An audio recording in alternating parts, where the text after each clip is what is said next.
Welcome to South Punjab channel. Friends, आज मैं आप लोगों से शेयर करूंगा कि किस तरह जो ये टावर वगैरह लगते हैं मोबाइल कंपनियों के, मोबाइल टेलर, यू डोंग वगैरह, तो इनका क्या प्रोसेस होता है, किस तरह लगाते हैं, कौन लगाता है, क्या तरीका कार होता है, क्या शराइत और दवाबित होते हैं। चलें डोंग के टावर को डिस्कस कर लेते हैं। मोस्टली सबके टर्म एंड कंडीशन और शराइत और दवाबित एक ही होते हैं।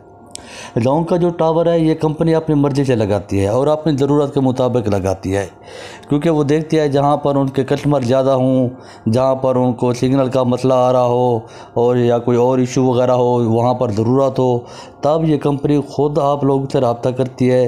तब वो खुद ही कंपनी जाकर आप लोगों की ज़मीन देखती है, तब वो खुद ही वो कंपनी लगाती है। कोई कह सकता नहीं है उनको कि मेरी ज़मीन पर आकर लगाए।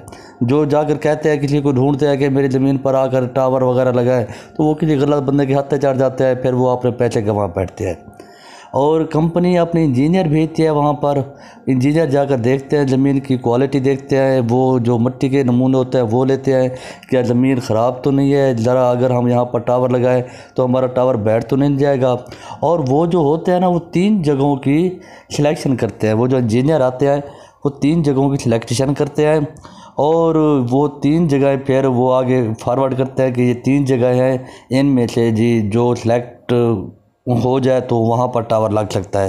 क्योंकि बंदा है कोई, अगर एक ही जगह वो सिलेक्ट कर जाए तो वो कोई बंदा कहे कि ये मैं ज़मीन नहीं देता, तो उनके पास और ऑप्शन होता है, फिर वो वहाँ पर लगा देते हैं। और उनका जो एग्रीमेंट होता है वो 99 ईयर्स का होता है, 92 साल का होता है, क्योंकि कंपनी ज़मीन खुद परचेज नहीं करती, वो इसलिए 99 ईयर्स का मुआहदा करती है। इस पर जो गार्ड वगैरह रखे जाते हैं वो ठेकेदार के थ्रू रखे जाते हैं। और अगर जो ज़मींदार है जिसकी ज़मीन पर वो टावर लगाना चाह रहे हैं, तो अगर वो रिक्वेस्ट करता है कि चलो जी मेरा बंदा लगा दो, तो फिर वो जो गार्ड वगैरह होता है, जो चौकीदार होता है, तब वो ठेकेदार को कहकर उनका बंदा भी रखवा सकते हैं। और जो आगे बात होती है उनकी होती है ज़मीन की वैल्यू के हिसाब से जो पैसे दिए जाते हैं उनको। जो ज़मीन देता है टावर लगवाने के लिए तो उसको 20,000 25,000 देते हैं, और अगर शहर में है तो 35 भी 30,000 भी हो जाता है। देहातों में 15,000 20,000 10,000 ऐसे ही चलता है। और टावर लगाने के लिए जो ज़मीन रिक्वायरमेंट होती है उनकी, वो कहते हैं कि कम अज़ कम 5 मरले की ज़मीन होनी चाहिए। 5 मरले की ज़मीन में वो टावर लगाते हैं जी। सालाना इनको चेक मिलता है, मंथली नहीं होता, सालाना इनको चेक मिलता है। हर साल का इनको चेक दे दिया जाता है जो भी हो। और आगे परसेंटेज वगैरह भी होती है, जो 10% हो, जो भी हो, वो एग्रीमेंट होता है, मुआहदा होता है, उसके मुताबिक वो परसेंटेज भी फिर आगे बढ़ती रहती है। टावर पर सब कंपनी शेयर भी कर लेती है। अगर एक कंपनी का टावर लगा है तो दूसरी कहती है कि चलो जी टावर तो आपका वैसे लगा हुआ है, तो हम भी आपने पुर्जे यहाँ पर लगाते हैं। जो फिर एक्सपेंसिव वगैरह होते हैं वो शेयर कर लेते हैं, क्योंकि शहरों में बहुत ज़्यादा एक्सपेंसिव भी हो जाता है बाज़ औक़ात लैंड के। तो इस तरह अब आपने देखा होगा कि बहुत ज़्यादा टावर लग रहे हैं, लगते थे पहले, अब बहुत कम टावर लग रहे हैं। यही वजह है कि कंपनी शेयर करती है, क्योंकि कंपनी का 2 से 2.5 करोड़ रुपया लग जाता है, इसलिए वो चाहते हैं कि अगर दूसरी कंपनी के साथ हम शेयर कर लेंगे तो हमें बचत हो जाएगी। हर बंदा बचत देखता है जी। पैसे देकर टावर कभी ना लगवाएं। मेन मकसद भी मेरा वीडियो बनाने का यही था कि लोग फंस जाते हैं, कहते हैं कि हमारी ज़मीन है जी, हमें टावर वगैरह लगा दें, तो किसी गलत बंदे के हाथ चढ़ जाते हैं और आज से ही अपने पैसे ज़ाय कर देते हैं।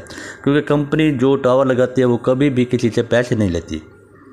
सिग्नल क्यों कम होते हैं जी? ये इसलिए कम हो जाते हैं कि अगर उनमें बिजली चली जाती है, टावर बिजली पर चलते हैं और उनका जो बैकअप है बैटरी का वो फिर ख़राब हो जाता है, या जो बंदा वहाँ खड़ा हुआ चौकीदार वो सही तरीके से फिर उसको मेंटेन नहीं करता, या कोई टेक्निकल ख़राबी आ जाती है।